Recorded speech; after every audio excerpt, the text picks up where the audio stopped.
बिहार विधानसभा चुनाव के ऐलान में अब कुछ ही समय बच गया है। ऐसे में महागठबंधन का चुनाव में क्या होने वाला है, इस पर बात करने के लिए हमारे साथ हैं बिहार सरकार के पूर्व मंत्री और आरजेडी सांसद सुधाकर सिंह। सर, क्या महागठबंधन की स्थिति इस बार आपको दिख रही है? राष्ट्रीय जनता दल सहित महागठबंधन पिछले विधानसभा 2020 के परिणाम के आधार पर हम लोगों ने पूर्णतः पहले से ही तैयारी कर रखे हैं कि चुनाव आयोग, जो अब चुनाव आयोग की जगह चुनाव आयोग हो गया है, और उनके जो सहयोगी, चुनाव आयोग के सहयोगी भारतीय जनता पार्टी का जो गठजोड़ है, उससे पहले से ही हम लोगों को सजग रहना है।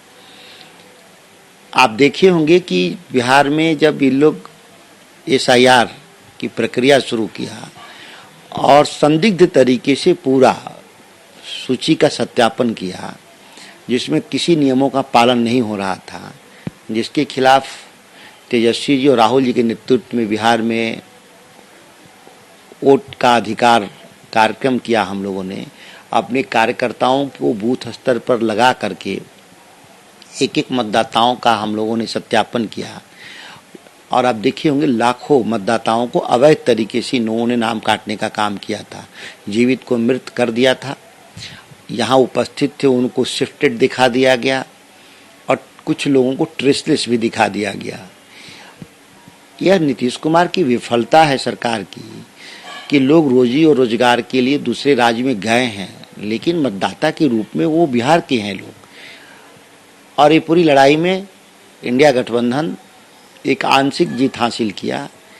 हम आज यह कहने की स्थिति में हैं कि देश में और बिहार में जिस लोकतंत्र को समाप्त करने के लिए, संविधान को तहस नहस करने का जो षड्यंत्र था भारतीय जनता पार्टी और JDU का, उसको हम लोगों ने एक्सपोज कर दिया, और हम लोग इस लड़ाई में आंशिक रूप से सफल रहे हैं। अब आप देखेंगे कि जब इस बार का जब चुनाव होगा तो महागठबंधन निश्चित तौर पर 2/3 बहुमत के साथ बिहार में हम सरकार बनाएंगे। जो SIR का मुद्दा जिस पर आपने कहा कि आंशिक सफलता मिली है, यानी पूर्ण रूप से तो नहीं मिली है, तो क्या उसका असर पड़ेगा इस चुनाव में? निश्चित तौर पे असर पड़ेगा कि बिहार के आम जनमानस, खासतौर तौर पे जो गरीब लोग हैं, उनके मन में यह बैठ गया है कि Bharatiya Janata party election commission से मिलकर के बेईमानी से चुनाव जीतने का काम कर रही है, और हम लोगों ने सही समय पर सजग हो गए। अगर नहीं होते तो नुकसान बहुत होता। और बिहार के लोग, जब भी इस तरह के राजनीतिक संकट पैदा हुआ इस देश के भीतर, तो बिहार लोकतंत्र की जननी है, मुकाबला बहुत मजबूती से किया है बिहार के लोगों ने, और परिणाम हमेशा चौंकाने वाला दिया है। आप देखेंगे कि बिहार का जो परिणाम आएगा, NDA के लिए, इस NDA का सफाया हो जाएगा बिहार में, और इस बिहार के जो आम आवाम है वो लोग समझ रहे हैं कि हमारे वोट के लूट से लोग सत्ता में है। बिहार विधानसभा चुनाव में एक खास बात ये देखी जा रही है कि जो पिछली बार जो चुनाव हुआ था, इस बार आपको लगता है कि जो महागठबंधन के तमाम घटक दल हैं, जो वोट अधिकार यात्रा हुआ, उसमें उनकी एकजुटता काफी देखी, उसका भी कुछ इम्पैक्ट दिखेगा?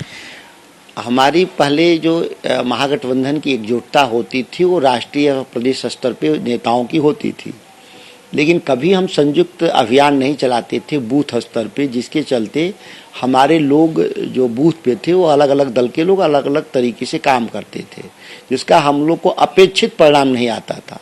इस बार हम लोगों ने जो इस अभियान के जरिए हम अपने बूथ कार्यकर्ताओं को एकजुट करने में कामयाब हुए हैं, जिसके चलते जो परिणाम हम लोग को मिलना चाहिए वो उम्मीद से बेहतर मिलेगा। यह NDA में घबराहट भी है इस बात का, और आप देखेंगे कि NDA में आज तक संख्या, सीटों की संख्या और कौन किस सीट पर लड़ेगा आज तक वो तय नहीं कर पा रहे हैं। यहाँ तक कि वो मजबूत कैंडिडेट भी नहीं खोज पा रहे हैं हमारे खिलाफ लड़ने के लिए। ये घबराहट बहुत साफ दिखाई देगा आपको। नहीं, एक बात और है, जैसे आपने कहा कि 2/3 बहुमत से महागठबंधन यहाँ जीतेगी और सरकार बनाएगी, लेकिन अभी तक ये ठप्पा लगा हुआ है कि आरजेडी एमवाई समीकरण के अंदर है। तो कहाँ वोट का इजाफा हो रहा है जहां आपको लगता है कि 2/3 बहुमत आएगा? देखिए, यह ठप्पा एनडीए समर्थित मीडिया ग्रुप के द्वारा लगाया गया, जिसको गोदी मीडिया भी हम लोग कहते हैं।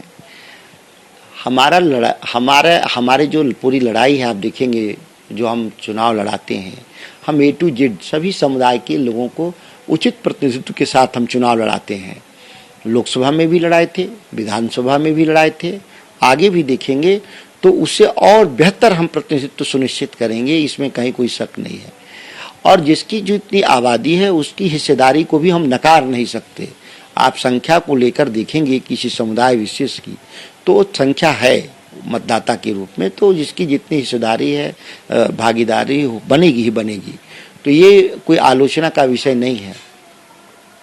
हम लोग आप देखेंगे पिछले लोकसभा के चुनाव में हम लोग व्यापक पैमाने पर आप रविदास समुदाय को और कुशवाहा समुदाय को हम लोगों ने इनकॉर्पोरेट किया था टिकट सिस्टम में, जिसका एक अपेक्षित परिणाम भी मिला।